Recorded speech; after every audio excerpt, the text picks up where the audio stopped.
All right, everybody, welcome back to the #1 television program in the history of the entire United States,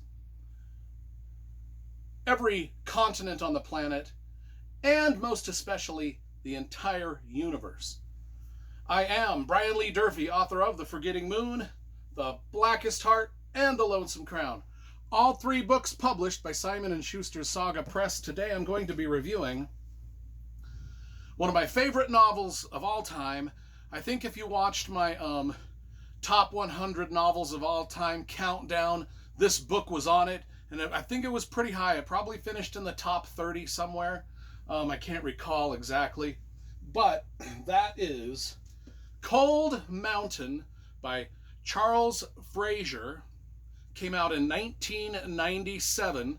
Didn't get really popular until about 2001, 2002, and then it just sold like Blockbuster for whatever reason.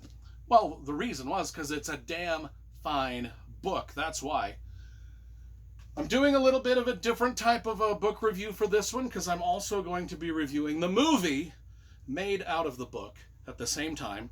So we're going to get kind of a cross section of each. We're going to talk about them all, sort of all jumbled together. So Cold Mountain came out in 1997. The movie came out in 2004. What is it now? 2024? 20 years ago. It seems like yesterday this came out. Seems like yesterday that I read this for the first time. But this came out 2004, 20 years ago. Great movie. We'll talk about the book and the movie, like I said, but let's just talk briefly about the movie first. Well, no, we'll talk about the book briefly. The book is about the Civil War, a Civil War soldier from the South who gets tired of fighting and wants to journey by foot.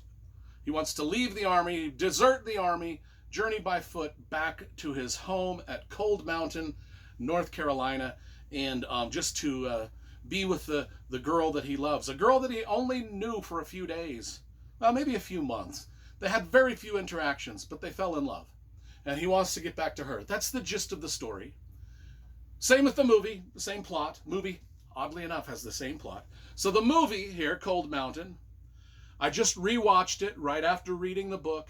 I'm going to tell you right now, the movie does a fairly good job of capturing most everything that the book was trying to do, including the end. Now, there's a few little, variances between, scenes. The end scene doesn't quite play out the same way in both. Well, a lot of the stuff kind of plays out differently. The book is written a little differently than the movie, but a very, very engaging movie, and fairly, I would say, a 7.5 out of 10 as far as accuracy goes towards the book. That's the movie. Now, the movie stars a lot of people that I'd forgotten were in this movie, and I'll just list them. This has got a lot of people in it that at the time they were big stars. Some of the people that played parts in this weren't big stars, went on to become big stars. But anyway, Jude Law plays the Civil War soldier. Nicole Kidman plays the love of his life. They are the two main characters.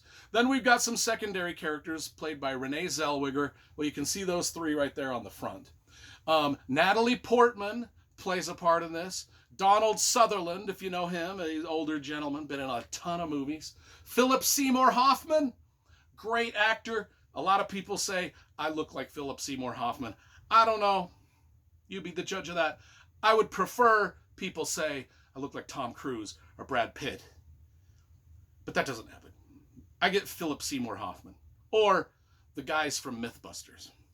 Or, the coach of the Tampa Bay, but what was his name? Arians? Bruce Arians. I get that a lot too. Never anybody good. Okay, so Philip Seymour Hoffman. Brendan Gleeson. Now, Brendan Gleeson was the big red-haired burly guy in Braveheart.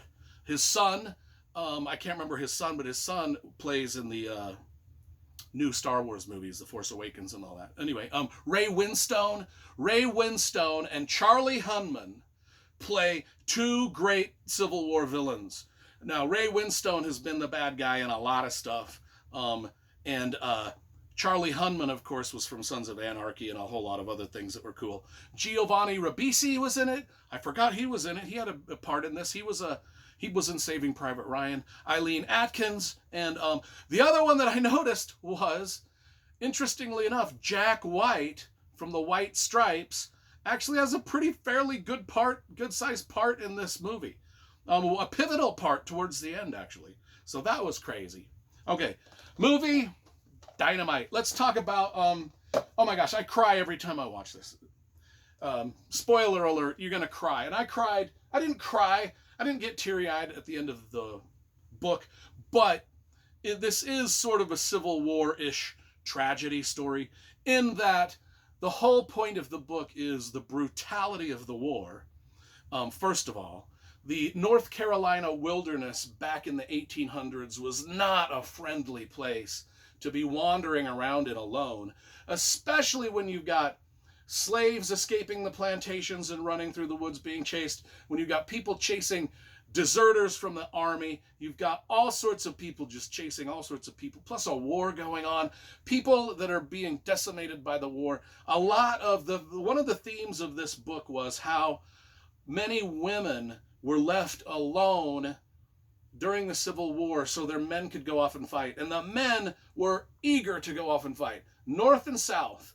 It seemed like most of them were eager to get it on. In fact, when they found out war had started, they broke out in cheers and applause, and they all couldn't wait to go sign up to defend the southern colonies. And the women were just kind of mystified, like, why? Why? Why would you want to go fight? But the men fought. It was their duty. They were brave. They wanted to do it. Even though they were fighting for the wrong cause and the lost cause, they still felt the duty to defend their plantations, their way of life. As much as I disagree with everything they were trying to defend, they did it. And our main character, Jude Law, who's actually named Inman in the story, his name is Inman, he is eager to go fight. He wants to defend his homeland. No matter how much, now they meet Nicole Kidman. I just got the damn movie on my mind. Miss Monroe, I think that was her name. Yeah, I think it was Ada Monroe, but I could be wrong. Let me see. Ada Monroe, I was right. God, I am so proud of myself when I get that stuff right. Ada is her name. She, or Nicole Kidman. She and Jude Law meet at Cold Mountain in the small village. They kind of have a brief little fling, a little love affair. All they do is kiss. That's as far as they take it.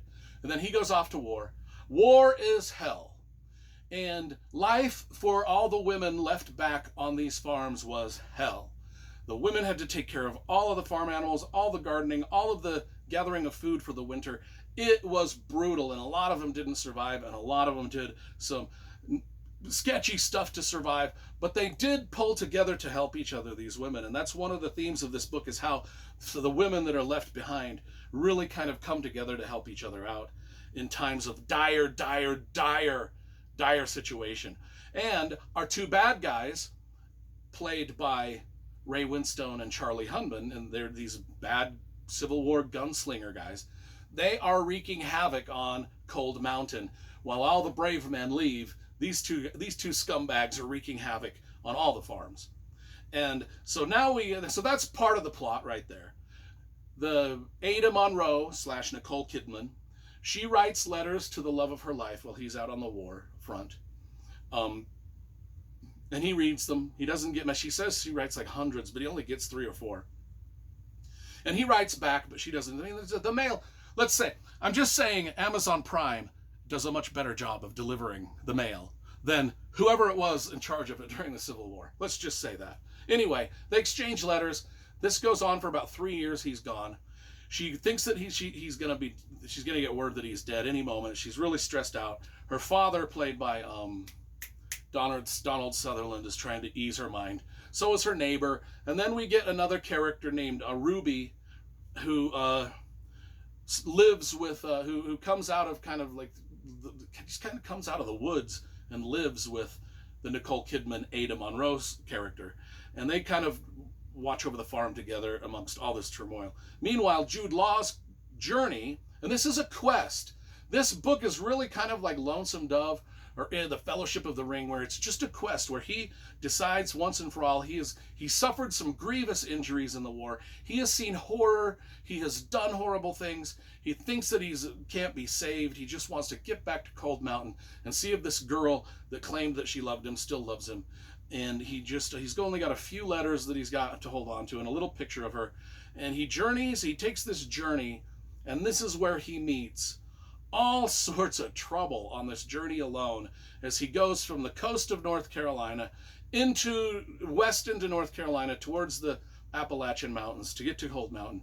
And you don't want to be wandering through the forests and woods during this time period alone, especially when you're being hunted as a deserter from the army, because it's a gripping quest, it's a gripping adventure. He meets some crazy characters, some very sad characters. I'm thinking particularly of the Natalie Portman character, which there's a breathtaking scene with her and Jude Law, Inman, and that girl. And these things play out in the book slightly different than they do play out in the movie, but both play out fine. But in the movie, just specifically in the movie, because it's the scene once Natalie Portman shows up, it's just one of the more heartbreaking scenes, more touching scenes that you will see in so many ways. And I don't want to spoil any of that for you for the movie's sake, if you're going to watch that. But it broke my heart in a lot of ways. Not only because of how noble both characters are, but just because of the situation they both find themselves in at the same time, with danger all around.